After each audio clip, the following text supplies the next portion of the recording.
O nosso estudo da noite é sobre o Evangelho no lar e no coração.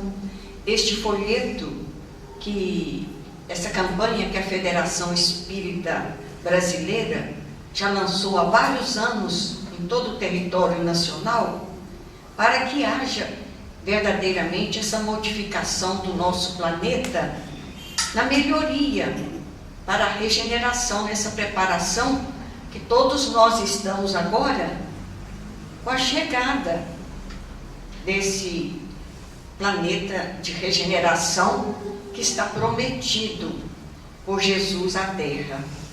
E no livro, este livro que é uma preciosidade assim, da nossa literatura, da psicografia mediúnica, Jesus no Lar, Nélio Lúcio nos narra que Jesus, estando na casa de Simão Pedro e dialogando à noite, após o dia de curas, de conversar com a multidão e realizar as curas do corpo e da alma que ele sempre realizava, ele indagou a Simão Pedro: Simão, que faz o pescador quando se dirige para o mercado com os frutos de cada dia?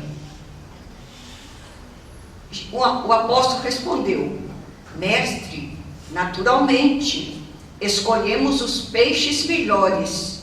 Ninguém compra resíduos da pesca.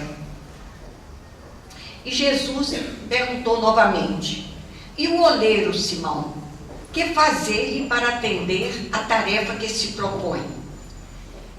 Simão responde: Certamente, Senhor, modela o barro, imprimindo-lhe a forma que deseja. E como procede o carpinteiro para alcançar o trabalho que pretende? Simão Pedro novamente responde: Lavrará a madeira, usará o enxó e o serrote, o martelo e o formão. De outro modo, não aperfeiçoará a peça bruta. Jesus, então, aduziu para todos que estavam no lar de Simão Pedro, os apóstolos e a família de Simão Pedro: assim também é o lar diante do mundo. O berço doméstico é a primeira escola e o primeiro templo da alma, disse Jesus. A casa do homem é a legítima exportadora de caracteres para a vida comum. Se o negociante seleciona a mercadoria, se o marceneiro não consegue fazer um barco sem afeiçoar a madeira a seus propósitos, como esperar uma comunidade segura e tranquila sem que o lar se aperfeiçoe? A paz do mundo começa sob as telhas que nos acolhemos. Se não aprendemos a viver em paz entre quatro paredes, como aguardar a harmonia das nações? Se não nos habituamos a amar o irmão mais próximo, associado à nossa luta de cada dia, como respeitar o eterno Pai, que nos parece distante? E Jesus, então, Simão Pedro, muito comovido, disse: Mestre, seja feito como desejas. Então Jesus, convidando os familiares do apóstolo à palestra edificante e à meditação elevada, desenrolou os escritos da sabedoria e abriu na terra o primeiro culto cristão do lar. Essas passagens bíblicas não estão assinaladas no Novo Testamento, mas estão gravadas no éter, porque tudo que se passa no nosso planeta desde a sua fundação fica imprimido como um livro no éter, e as entidades evoluídas podem ir a 2.000 anos, 10.000 anos, desde o começo da fundação do nosso planeta, e ali ler todo o passado da história. E a história mais importante que nosso planeta teve, não há nenhuma mais importante do que a vinda do nosso governador, o espírito angélico que presidiu a formação da Terra.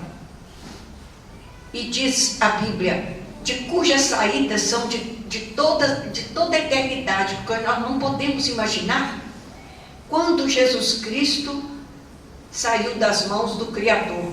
É uma anterioridade que ele tem à própria Terra, ele presidindo a sua formação e ao próprio universo, segundo nós podemos deduzir das palavras que nos vêm do plano espiritual, dos mentores espirituais, Emmanuel principalmente.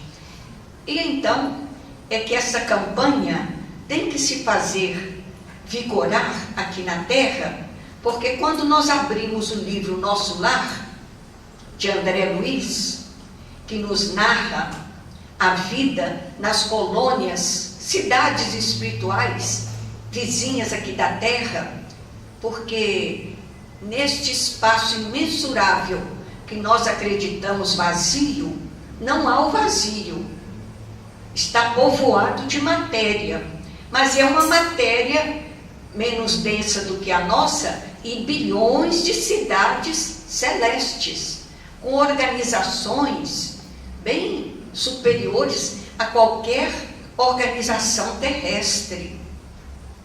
E nessas cidades celestes existem as aglomerações dos espíritos afins, formando famílias.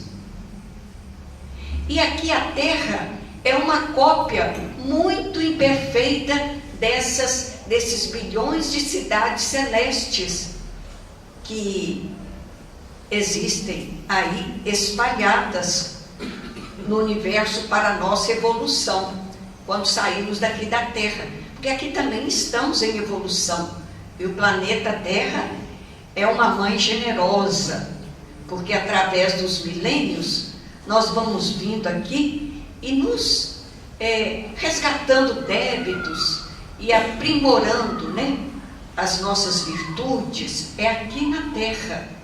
A Terra é uma grande mãe para todos nós aqui, materialmente aqui falando. Não é? É um planeta difícil, mas está de acordo com a necessidade de nossa própria evolução.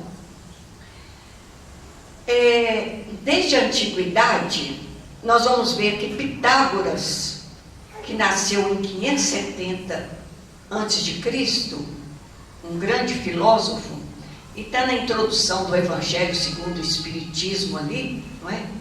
A doutrina de Sócrates, e esses que vieram na Grécia antiga foram espíritos evoluídos que vieram trazer aqui para a Terra uma preparação para o advento do cristianismo e do espiritismo. Pitágoras era um filósofo, um matemático grego, né? E ele dizia: observa o teu culto à família e cumpre teus deveres para com teu pai, tua mãe e todos os teus parentes. Educai as crianças e não precisarás castigar os homens. Não é? Então, se a gente hoje temos num planeta tão grande acúmulo de criminalidade, de corrupção, né? As pessoas sem caráter, apesar de condições sociais elevadas ou de classes menos favorecidas, é justamente porque faltou esta educação no lar. Diz o Coelho Neto: é na educação dos filhos que se revelam as virtudes dos pais. Os pais têm que se conscientizar dessa tarefa que nós todos que estamos aqui encarnados viemos fazer. A educação, diz Sêneca, exige os maiores cuidados, porque influi sobre toda a vida.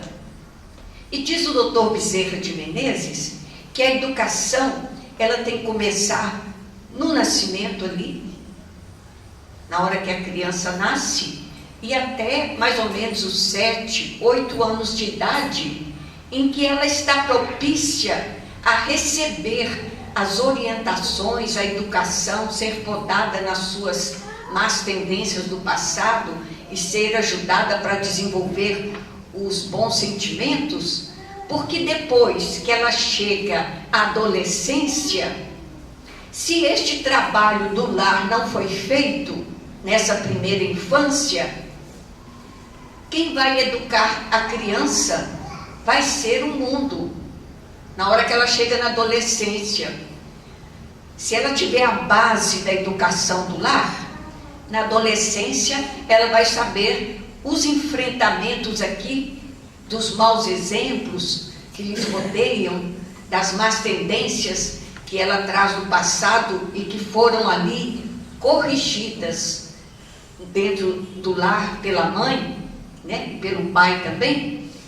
Ela sairá vitoriosa para não cair nos mesmos erros das existências passadas. Mas se ela não tem essa base, desde o nascimento até os 7, 8 anos de idade, na infância, que ela está propícia, ela só vai aprender com o sofrimento. Somente a dor é que vai ensiná-la.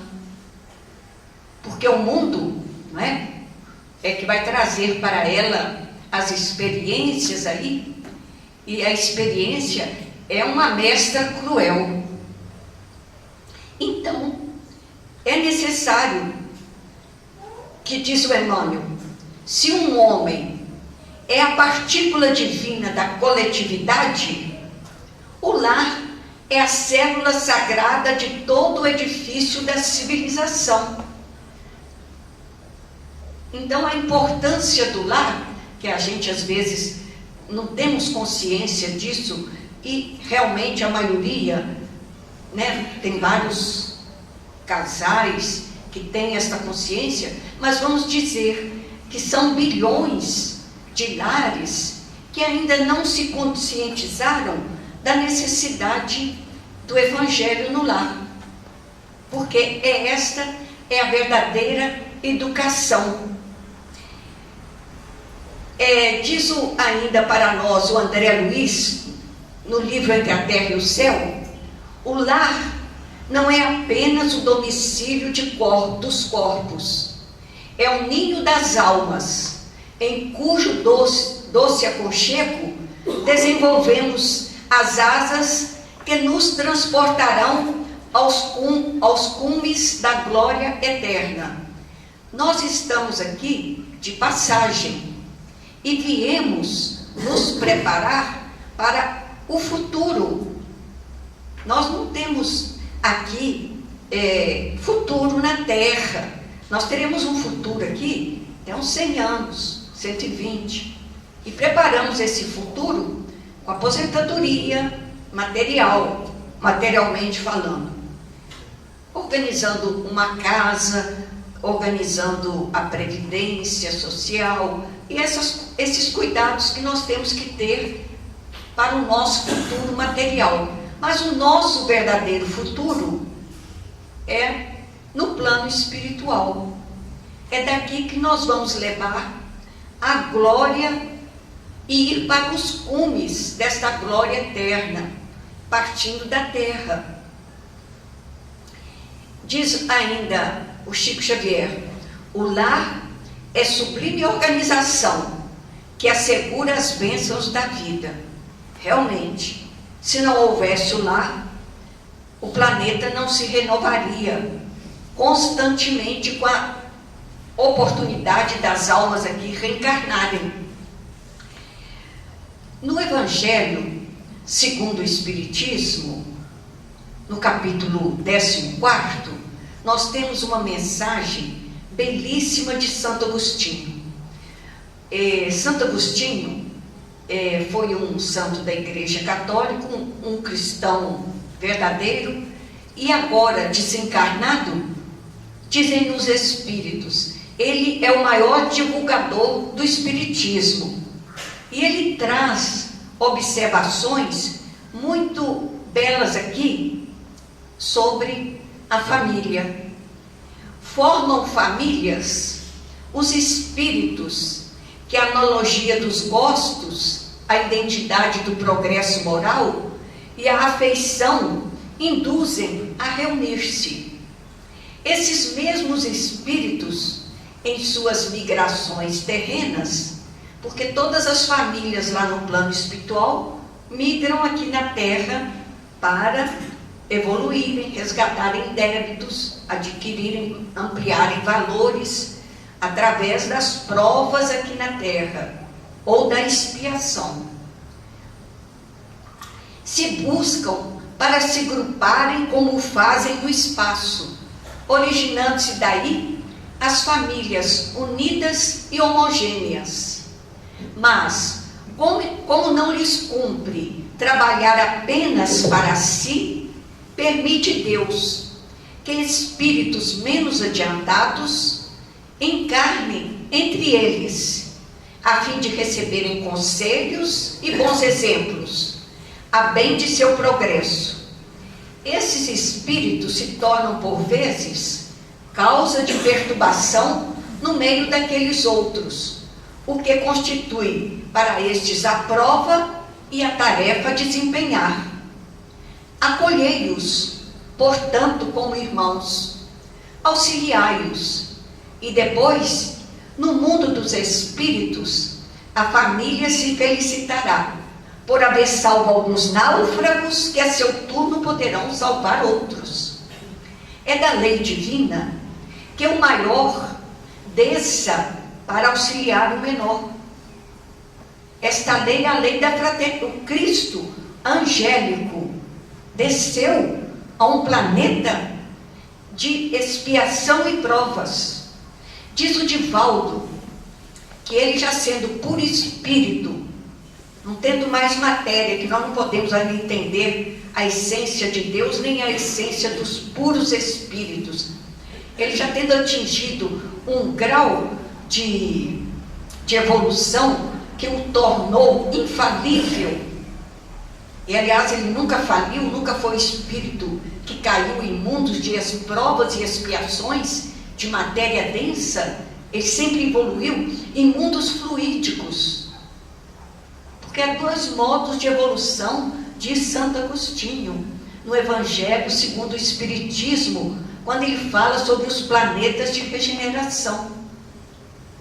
Os mundos materiais são bilhões de galáxias que os astrônomos registram aí, os telescópios, foram criados por Deus porque os espíritos que saíram de suas mãos para os mundos fluídicos e para evoluírem, saíram simples, ignorantes e iam evoluir sem essa contingência da matéria densa. Eles tiveram queda no orgulho, na vaidade. Então diz Santo Agostinho no Evangelho segundo o Espiritismo, Deus, que não os queria destruir, as suas almas que foram criadas para a eternidade, criou esses bilhões de planetas materiais para que o espírito ali evoluísse e chegasse à perfeição, como os outros que estão nos mundos fluídicos chegam à perfeição sideral com menos dificuldade do que os mundos materiais. Por quê? O orgulho e a vaidade que nos levou a esta queda. Então existem dois processos de evolução criados por Deus, que Deus sabe desde toda a eternidade, quando criou o que aconteceria, para que as almas não se perdessem, não fosse necessário destruí-las. E Jesus, este espírito angélico, que presidiu a formação deste nosso universo, presidiu aqui a formação do planeta Terra, com bilhões de espíritos da mesma categoria, angélicos e puros, ele veio a nós para nos ajudar, se corporificou aqui no planeta. Diz Divaldo Pereira Franco que quando Cristo enviou à terra Moisés, 2000 anos antes dele, para nos trazer os 10 mandamentos, 1300 antes de Cristo, Moisés veio. O Cristo começou a reduzir a luminosidade do seu espírito e adquirir um perispírito para se fazer visível a nós. Levou 1300 anos este trabalho para se fazer visível e nos trazer o Evangelho. E nós passamos aqui no planeta sem o conhecimento dessas lições sagradas que estão no Novo Testamento. Às vezes a gente lê por alto, não é? Houve ali numa igreja respeitável, todas as igrejas que estão baseadas em Deus, no cristianismo, né? Todos nós estamos à procura de Deus, estamos caminhando para a perfeição. Então, é necessário, então agora, que nós nos apliquemos, se não quisermos sermos exilados da Terra, para planetas primitivos, como foi o exílio de Capela, quando Capela, um sistema que dista daqui da Terra 42 anos-luz, passou de um estágio menos evoluído para um mais evoluído, os espíritos, milhões de espíritos que lá estavam, não conseguiram acompanhar essa evolução e vieram aqui para a Terra. Isso vai suceder conosco se nos ausentarmos da prática do Evangelho. Porque a educação que o mundo dá é importante, a instrução das escolas, porque nos diz Emmanuel aqui que o mundo, as escolas podem dar a instrução, mas quem forma o caráter é somente o lar. E o lar cristão, porque a verdade é Jesus Cristo, não há outra. É a única verdade que tem para nós seguirmos. Então esses espíritos que vêm aqui, que formam famílias felizes no plano espiritual, reencarnam, recebem espíritos menos evoluídos no seu seio para ajudá-los na evolução. E aqui Santo Agostinho nos fala sobre a parentela corporal e a parentela espiritual. Os laços de sangue não criam forçosamente os liames entre os espíritos.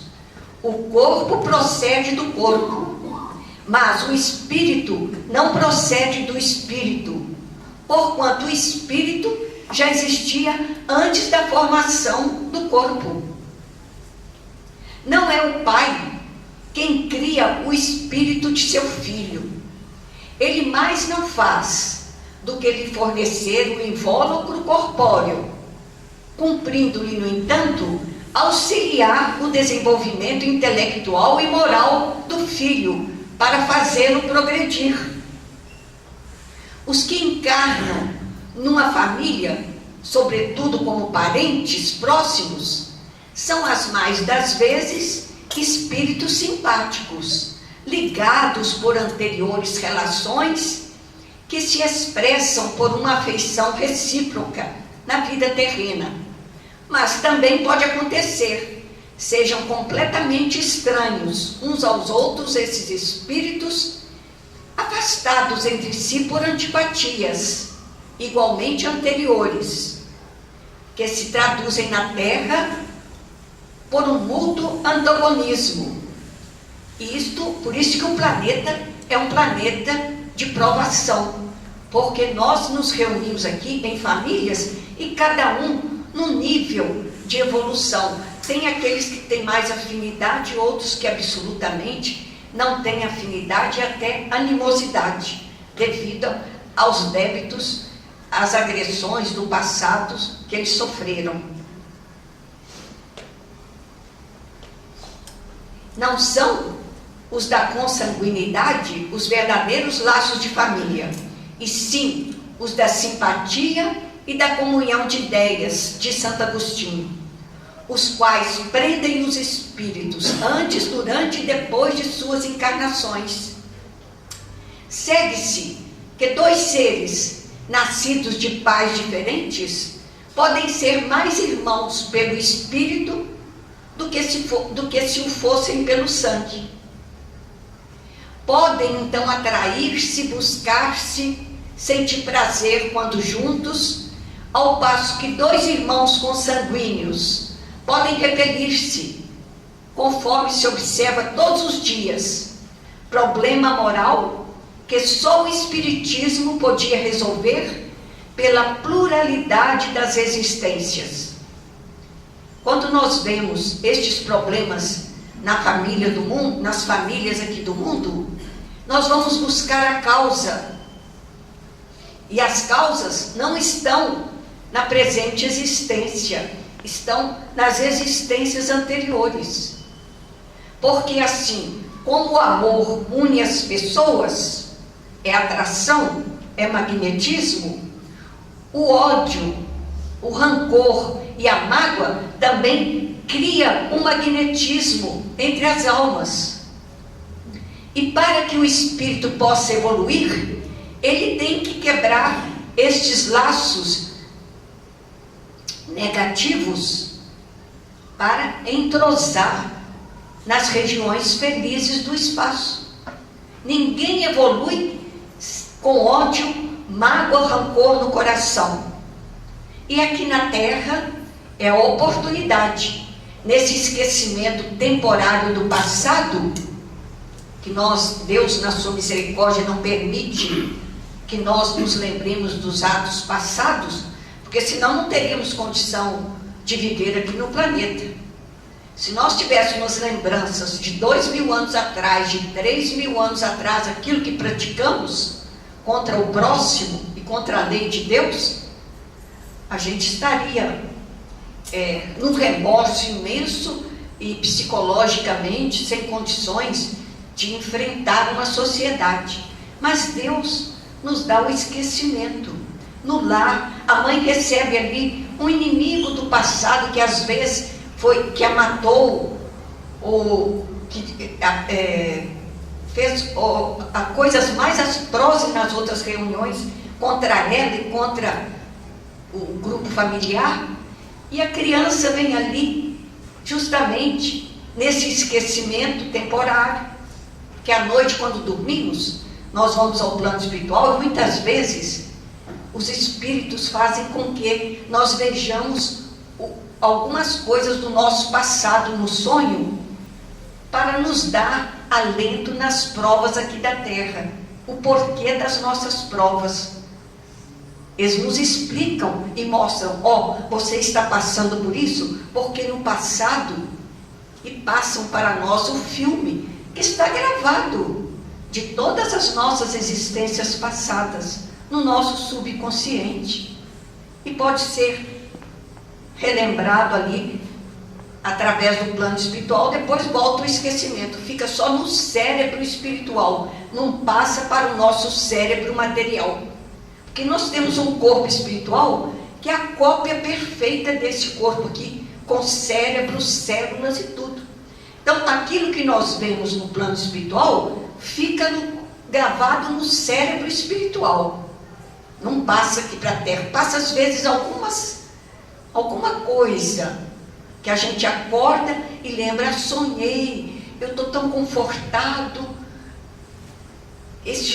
essa noite eu tive um sonho, me confortou, eu não sei direito, a gente não lembra às vezes direito, mas os espíritos, nossos anjos de guarda, nossos familiares, eles nos levam. Você está passando por essa prova de um câncer tão difícil, né, incurável às vezes, eles te mostram no passado. Às vezes foi muito aborto que a mulher fez, ela volta com os órgãos genéticos propensos ao câncer. Às vezes aquele que fumou, abusou demais de fumo no passado, ele fica com o corpo espiritual impregnado da doença, de fumo, e ele volta justamente com os problemas que ele causou a esse corpo. Então, tudo que nós passamos aqui está dentro de uma justiça perfeita. Então, deixa eu ver aqui, este aqui. Diz Emmanuel, é muito interessante o que o Emmanuel fala no livro Caminho, Verdade e Vida, sobre família e parentela. É razoável sugerir-se uma divisão entre os conceitos de família e parentela.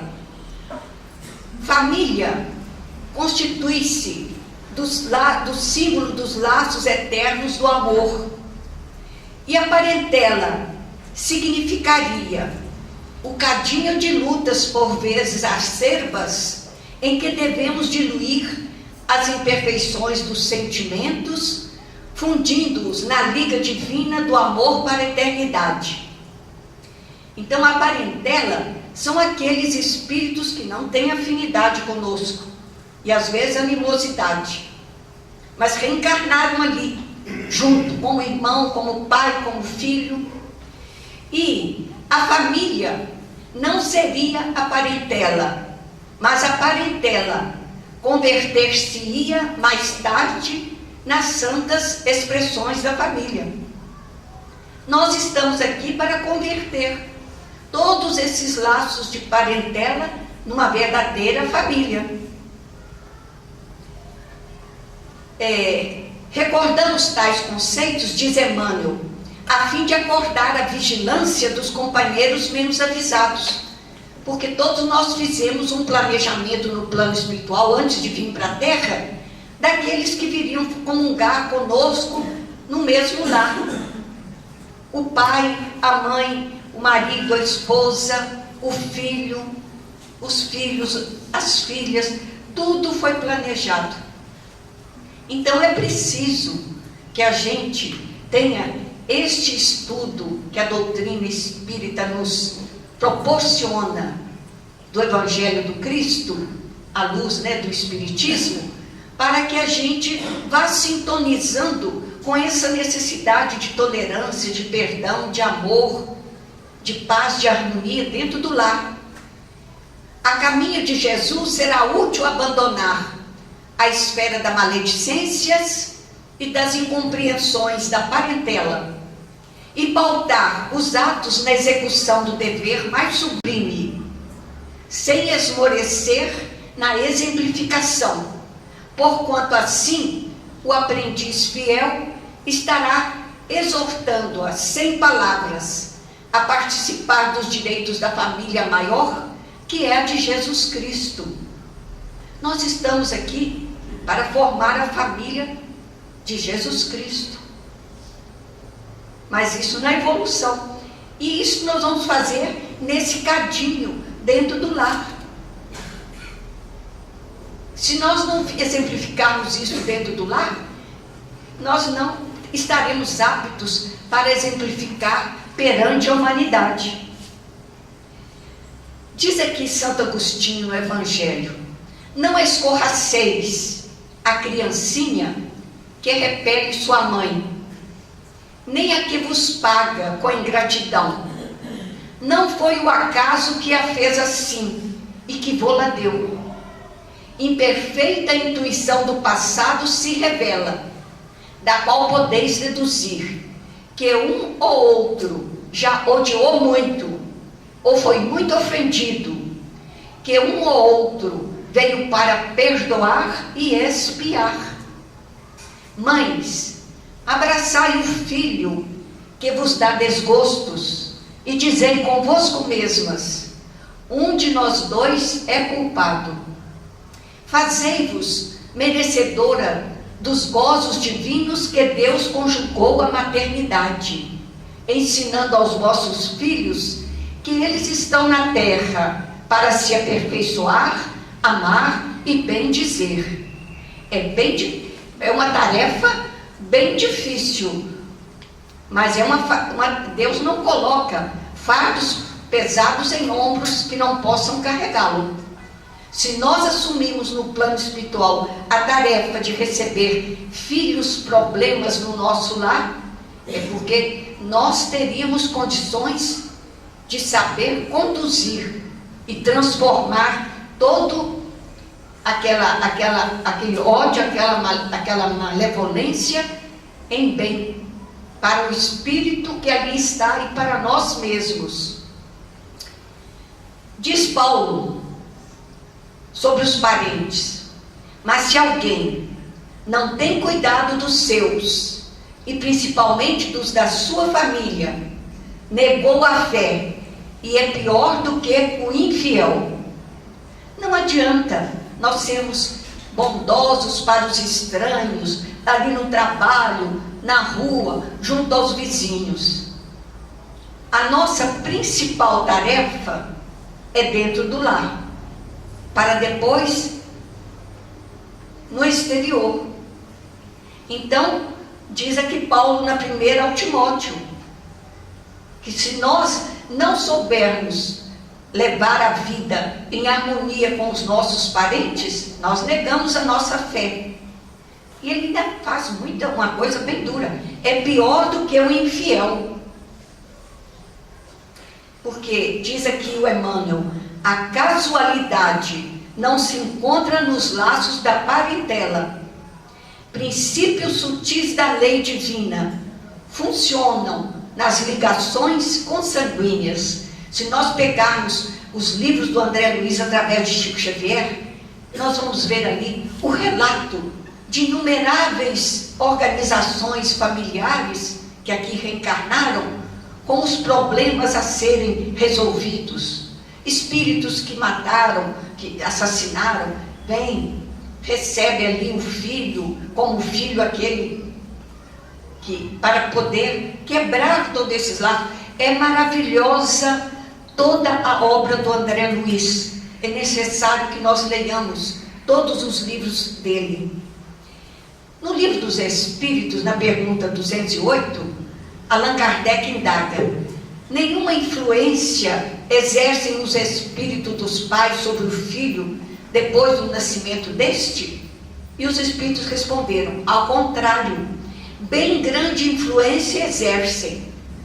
Conforme já dissemos, os espíritos têm que contribuir para o progresso uns dos outros. Pois bem, os espíritos dos pais têm por missão desenvolver os de seus filhos pela educação. Constitui-lhes isso uma tarefa. Tornar-se-ão culpados se vierem a falir no seu desempenho. E a maioria de nós, infelizmente, aqui no planeta não tem conhecimento ainda do espiritismo, não é? Somos 5 bilhões, deve ser dessa população de 7 bilhões, nós não devemos ser nem 300 milhões, eu imagino, de espíritas. Aqui no Brasil, 50% disse a revista Veja, aceita a comunicação espírita, aceita a reencarnação, mas não buscam o esclarecimento nos livros espíritas, que nós temos que ter essa obrigação no estudo. Então, é por isso que o mundo está tão confuso. Agora imaginemos, nos próximos séculos, quando os lares se tornarão cristãos, os pais bem conscientizados de educarem seus filhos. Que maravilha que vai ser a Terra, porque toda esta confusão que nós vivemos na atualidade é a falta da evangelização de Deus nos lares, nos pais, passando para os filhos. Na maioria das vezes é olvidada essa tarefa. Diz o Divaldo que os pais aqui na Terra pensam em dar o estudo, a instrução, para que ele tenha uma profissão, para que ele leva para ele brinquedos materiais, enchem de roupas bonitas, fazem da menina uma bonequinha, bem vestidinha, mas realmente esse aí não é o aspecto verdadeiro que os pais têm por obrigação. Eles têm que ter a presença dentro do lar, na educação dos filhos. E querem substituir, diz o Divaldo, a presença por coisas materiais. E essas coisas materiais não vão guiá-los no caminho da luz, do progresso. Desde pequenina, diz Santo Agostinho, no Evangelho, segundo o Espiritismo, as Instruções dos Espíritos, é maravilhosa essa página. Desde pequenina, a criança manifesta os instintos bons ou maus que traz da sua existência anterior. A estudá-los devem os pais aplicar-se. Todos os males se originam do egoísmo e do orgulho. Espreitem, pois, os pais os menores indícios reveladores do germe de tais vícios e cuidem de combatê-los, sem esperar que lancem raízes profundas. Façam como o bom jardineiro, que corta os rebentos defeituosos à medida que os vê apontar na árvore.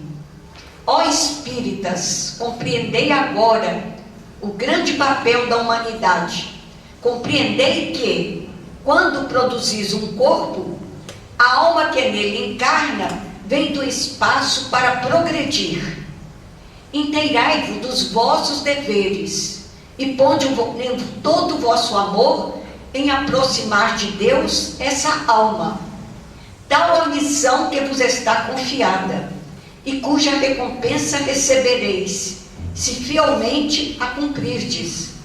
Os vossos cuidados e a educação que lhe dareis auxiliarão o seu aperfeiçoamento e o seu bem-estar futuro. Lembrai-vos de que a cada pai e a cada mãe perguntará a Deus: que fizeste do filho confiado à vossa guarda? Se por culpa vossa ele se conservou atrasado, tereis como castigo vê-lo entre os espíritos sofredores, quando de vós dependia que fosse ditoso. De Santo Agostinho. E os pais sofrem muito no espaço ao ver os filhos, às vezes, nas zonas umbralinas, desviados nas práticas do mal. Então, diz o Emmanuel, os estabelecimentos de ensino, propriamente do mundo, podem instruir, mas só o Instituto da Família pode educar. É no lar, diz Emmanuel.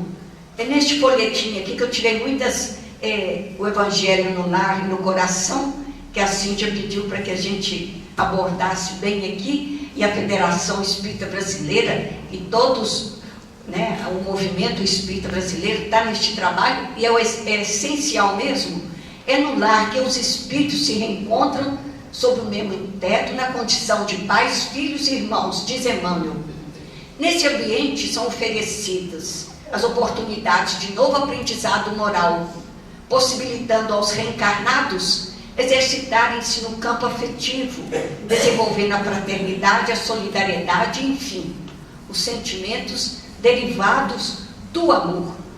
Então, temos aqui o roteiro para a reunião no lar. Está aqui nesta página aqui. É muito simples fazer um culto do Evangelho no lar, ao menos uma vez por semana. É reunir-se ali, e inclusive ela pode ser feita por uma só pessoa. Ah, no meu lar só eu sou espírita. Reúne-se você sozinho em seu quarto, na sala, sem que ninguém possa incomodar a quem quer que seja. Faça o seu culto do Evangelho. Leia ali a duração, tem início com a prece, uma leitura do Evangelho segundo o Espiritismo, que é o livro principal, depois fazer preces, vibrações, comentários para toda a humanidade e comentários dentro do texto lido. Depois a prece de encerramento, que deve ser simples e sincera. No lar, diz aqui o folheto, não deve ser transformada em reunião mediúnica. Toda intuição e inspiração que possam ocorrer devem ficar no campo dos comentários gerais no momento oportuno. E crianças também podem participar deste momento do culto do Evangelho no Lar. É essencial que a criança participe. E nós lemos aqui, pesquisando, que não é só no centro espírita que a água é fluidificada. André Luiz, no livro Libertação, na sua série que veio através do Chico Xavier, ele diz que, procedendo do mais alto, estavam as pessoas reunidas na família e sobre a mesa, ali estava o jarro de água. Era o culto do Evangelho. Procedendo do mais alto, André Luiz com uma equipe foi visitar este lar, né? E ele diz que vindo do mais alto, 3 entidades de sublime hierarquia se fizeram visíveis à Santa Mesa, com evidente propósito de ali semearem os benefícios divinos. Magnetizaram as águas expostas, saturando-as de princípios salutares e vitalizantes, como acontece nos grupos espíritas.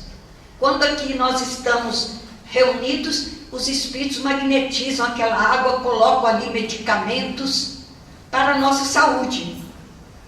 Por intermédio da água fluidificada, falou Aulus, um mentor espiritual do André Luiz, preciosos esforços de medicação podem ser levados a efeito. Há lesões e deficiências no veículo espiritual a se estamparem no corpo físico que somente a intervenção magnética consegue aliviar. Nós temos um corpo espiritual e antes que a doença instale no corpo físico, ela está ali gravada no plano espiritual, no corpo espiritual. E através dessa medicação, que a medicina da Terra ainda não consegue apreender este outro estado da matéria que forma o perispírito, mas é matéria. O corpo espiritual é outra matéria, mas matéria menos densa. De futura medicina, vai tratar primeiramente o corpo espiritual em conjunto com o corpo material. Porque é do corpo espiritual é que vem para o corpo físico todos os problemas do coração, de todas as nossas enfermidades aqui.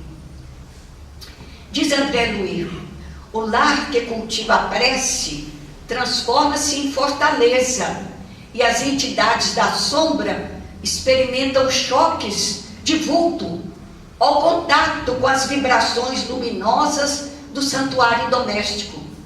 Diz André Luiz que quando a família se reúne para orar junta no culto do Evangelho, as entidades evoluídas, os anjos da guarda, os espíritos familiares, outros espíritos de hierarquia elevada, iluminam aquele ambiente e esterilizam ali de fluidos os fluidos negativos que são emitidos. Nossos pensamentos de desânimo, de ódio, de mágoa, de tristeza, eles ficam impregnando as paredes do nosso lar. E o plano espiritual, então, através deste processo de oração, é como a luz do sol que mata todas as bactérias que existem. Se não tivesse o sol, nós não teríamos condição de viver no planeta. Os espíritos trazem uma luminosidade que extermina aquelas vibrações que levam a pessoa à depressão, à tristeza. É muito importante fluidificar também a água no lar. E se vocês lerem Nosso Lar, nós fizemos até um estudo. No Nosso Lar, as águas que vão para toda a cidade Nosso Lar, essa cidade espiritual, que é uma colônia que está acima do Rio de Janeiro, acima de cada cidade aqui tem uma colônia espiritual. As águas são magnetizadas por entidades muito evoluídas e chegam no ar, nos lares dos habitantes de Nosso Lar, medicamentosas. Elas já partem lá da Copasa, do Nosso Lar, vamos dizer assim, fazem um tratamento mais espiritual nessas águas. E então os habitantes lá usufruem de saúde, de alegria, de bem-estar, porque a água ela capta os fluidos negativos ou positivos com muita facilidade. Diz Joana de Ângeles: distende tua casa cristã à luz do Evangelho para o mundo atormentado. Quando uma família ora em casa reunida, toda a rua recebe o benefício da comunhão com o alto. Se alguém num edifício de apartamentos alça aos céus a prece da comunhão fraterna em família, todo o edifício se beneficia. Os amigos, inimigos ali, né, na hora de Joana de Ângeles, através do Divaldo Franco. Basta pouco. Disse-lhe Judas Tadeu: Senhor, de onde vem que te has de manifestar a nós e não ao mundo? Isso está no Evangelho de João, no capítulo 14, quando o Judas Tadeu pergunta por que Jesus veio se manifestar a eles, aquela aldeiola mais singela do planeta, e ele não fez a sua manifestação ao mundo. Diz Emmanuel: um dos fatos mais surpreendentes do cristianismo é a posição escolhida pelo Salvador a fim de anunciar as verdades eternas. Não aparece Jesus em decretos sensacionais, em troféus revolucionários ou em situações de domínio. Chega a paz da manjedoura, simples, exemplifica o trabalho, conversa com alguns homens obscuros, de uma aldeola singela, e só com isso prepara a transformação da humanidade inteira. Vamos trazer isto para o nosso lar. Jesus provou não ser necessário a evidência social ou econômica para o serviço de utilidade a Deus, demonstrando ainda não ser para isso indispensável a cidade com as regimentações e recursos faustosos. Bastarão os princípios edificantes e simples, uma aldeota sem nome e alguns poucos amigos. E nós estamos aqui para nos revelarmos no lar. Se Jesus fez a transformação do planeta se revelando a 12 pescadores ali, e ele organizou através dessa convivência, dessa família, a transformação da humanidade, que chegará no próximo milênio. Nós temos de nos revelar dentro do lar. João Batista, quando chegou perto de Jesus, ele disse: é necessário que ele cresça e que eu diminua. Porque João Batista tinha aquela fama, batizava, porque ele veio como precursor do Salvador. Então, diz Emmanuel, é necessário que o Cristo cresça em nós, em nossos atos, o amor, a bondade, o perdão. Isso tem que crescer, o Cristo tem que crescer em nós. E nós temos que diminuir o egoísmo, o orgulho, a vaidade, a inveja, a maledicência e as maldades. Para terminar neste minutinho, porque o relógio está atrasado, 5 minutos. Então vamos ver aqui. No livro Chico de Francisco, eu já li aqui algumas vezes, vou tornar a repetir, né, Carlos? Carlos outro dia assistiu. O culto do Evangelho no lar. Um casal amigo de Chico ia começar a fazer um culto do Evangelho no lar, e foram informados pelo Chico Xavier que se perseverassem com fé, quando fizesse 6 anos, Jesus ia lhes enviar um presente. Eles deviam fazer o culto do Evangelho 6 anos. quando completasse 6 anos, Jesus ia enviar para eles um presente. Quando completou o 6º ano, estavam ansiosos, à espera do presente. Terminaram o culto e ficaram esperando até meia-noite, mas nada acontecia. No dia seguinte, quando acordaram, descobriram que estranho havia entrado na casa, levando, entre outras coisas, um valiosíssimo e histórico diamante. Foram no cofre, roubaram tudo e levaram um diamante histórico, valiosíssimo. Então eles ficaram muito decepcionados e foram ao Chico. E o Chico, a resposta que veio do Chico não poderia ser mais lúcida. Mas o presente era exatamente este. O valor daquele diamante era incalculável. E houve tantos crimes e tantos suicídios por causa dele, que vocês estavam com quase uma centena de obsessores dentro do lar, ali fixados naquele diamante. Isso é uma doença mental que acontece. André Luiz fala sobre essa doença mental, fixação mental. Muitos foram doutrinados e esclarecidos com o culto, mas 28 deles estavam irredutíveis. E o único jeito de retirá-los de lá foi fazer com que o diamante fosse embora. E eles foram atrás da joia. E aí o lar dele ficou livre de 28 obsessores, mais de 100 obsessores que durante 6 anos eles fizeram. E no dia que completou o 6º ano, a joia foi embora do lar e levou os 28 obsessores. Isso acontece muito no plano espiritual. Então o valor do culto do Evangelho fica aqui para nós, porque é uma imensidade, é uma dificuldade para a gente tirar de tanta informação que os Espíritos trazem sobre os lares, sobre o lar aqui na Terra. A gente fica assim meio perdida. Eu fiz aqui um apanhadinho para 1 hora, mas tem um valor muito grande se a gente também procurar colocar em prática. Isso que vai ter valor. Não é só teoria, não é? Porque é muito bonito chegar aqui e falar. Agora nós temos que ter a vivência.